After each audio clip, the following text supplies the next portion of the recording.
What if the match you're watching right now was already decided? Seriously, imagine the deafening roar of the stadium. Millions of people watching around the world. The ball rolls toward the goal, the crowd totally holds its breath, but before it even crosses the line, freeze frame. Think of the sweat on the players' brows, the meticulous tactics, the raw passion of the fans in the stands. What if I told you the final score of that match has already been locked in? Not by the incredible skill of the players on the pitch, and honestly not even by a bad refereeing call, but by a quiet phone call and a string of offshore bank accounts hours before kickoff. I mean, it sounds like pure conspiracy theory, doesn't it? You're telling us that the results of massive, highly regulated professional international matches are locked in before the fans even find their seats? As a fan, that's incredibly hard to digest. The sheer betrayal you'd feel realizing this level of manipulation is happening right under our noses while we're cheering at the screen. But as we're about to show you, it's not just happening. It is a perfectly calibrated global industry. Look, I know it sounds crazy, but the scale of this is genuinely terrifying. According to Europol and international investigators, we are looking at roughly $500 billion funneling through illicit sports wagers. $500 billion. To put that into perspective for a second, that shadow economy is larger than the entire gross domestic product of many developed nations. The UN even estimates the wider illegal betting market could reach up to $1.7 trillion annually. And a massive, massive portion of that money only pays out if criminal syndicates know the result in advance. So how do they actually pull it off? And more importantly, how do they get caught without anyone ever confessing? Well, by the end of this explainer, you'll know exactly which signs reveal a fixed match. We promise you right now, we're going to teach you exactly how to spot the hidden red flags of a rigged game that play out right on your screen, totally in plain sight. And definitely stick around, because we'll also show you a real match where the betting data revealed the fix before the final whistle even blew. We're talking about a real-world Champions League match exposed entirely by digital fingerprints, not by police bursting into a locker room. This is the anatomy of a fix. Part 1. The shadow betting market in the trap. You know, to really understand the fix, you have to understand the money behind it. How do these criminal syndicates actually operate and get their hands on players and referees without anyone noticing? Well, the Asian Racing Federation estimates that a staggering 80% of global sports bets happen entirely illegally. In a regulated market, if someone drops a massive, suspicious bet on a random game, it gets flagged instantly by authorities. But in the unregulated shadow market, which is made up of these really complex offshore sites and underground cash bookies, syndicates can wager millions of dollars on a rigged outcome completely undetected. That massive 80% chunk is basically the invisible dark room where fixers operate with absolute impunity. And that leads right into how they build the psychological trap. Fixers specifically target financially vulnerable players in lower leagues or crucial individuals like goalkeepers and referees who can literally control a game single-handedly. It's a highly calculated grooming process. Step 1.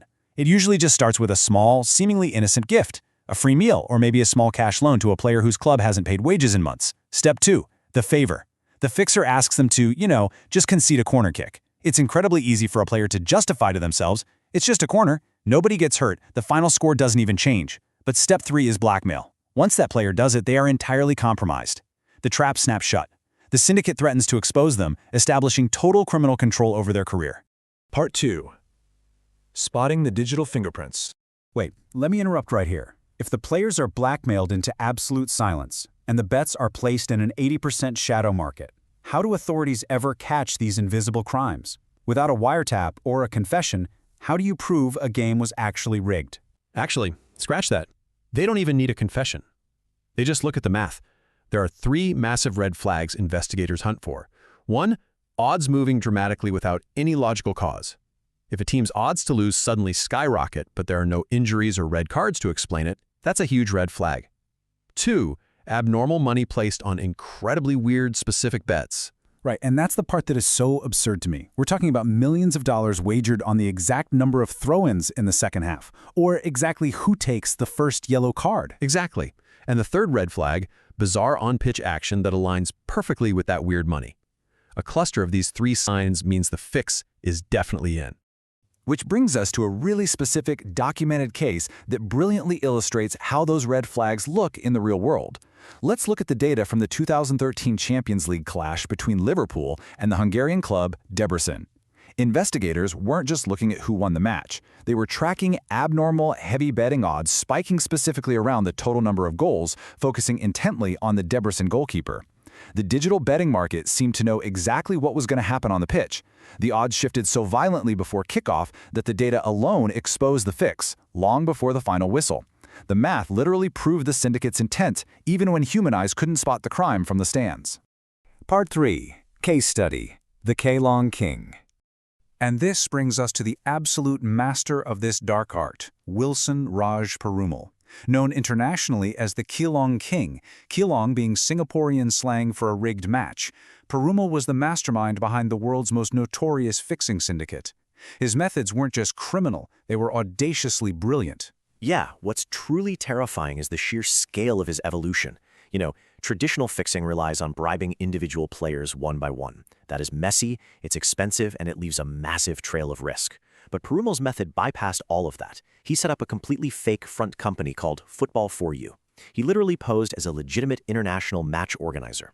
This allowed him to arrange official international friendlies, handpick the competing national teams, and supply his own corrupt referees. If you control the fixture itself and the referee, you don't need to bribe a single player. You own the game before the players even walk out of the tunnel. But in 2011, his absolute arrogance caused a spectacular downfall. Perumal orchestrated a friendly match between the national teams of Bahrain and Togo. Bahrain won the match easily. The only problem, it wasn't the real Togo national team. The official Togo Football Federation came out publicly and said they had absolutely no idea this match was even happening. Exactly. It's almost comical. Perumal had literally flown in a completely fraudulent, fake squad of players off the street. The fraud was so blatantly obvious that it pulled the thread on his entire operation, unraveling his global network and finally leading to his arrest in Finland. Part 4. Operation VETO. The Iceberg.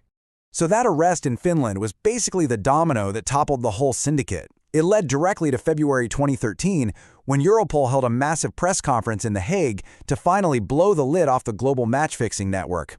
They called it Operation VETO, and the sheer volume of what they found is just hard to comprehend.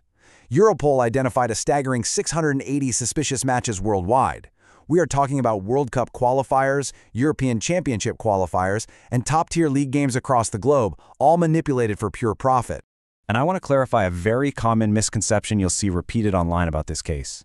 People often see this and think 425 was the number of matches fixed. No, 425 was the number of individuals under suspicion in this single operation alone. That is 425 corrupt match officials, high-ranking club executives, compromised players, and serious organized criminals.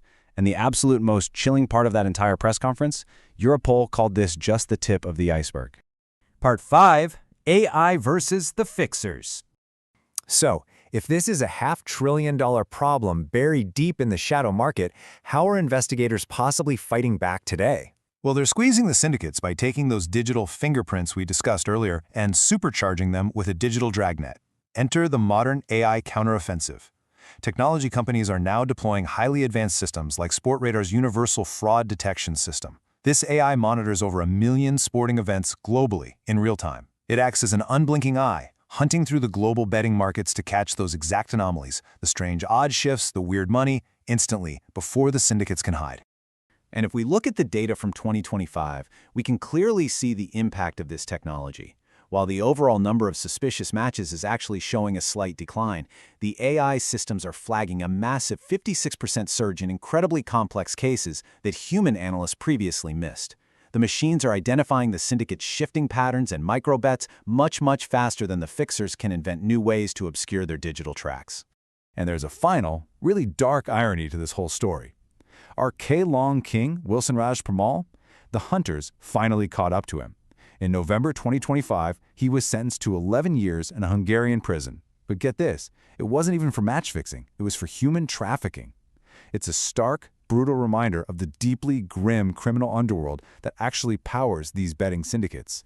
So, the next time you're watching a game on the weekend, and a player makes an inexplicable error, or a referee gives a penalty that makes absolutely no sense, take a moment and ask yourself, have you ever watched a match and thought something felt off?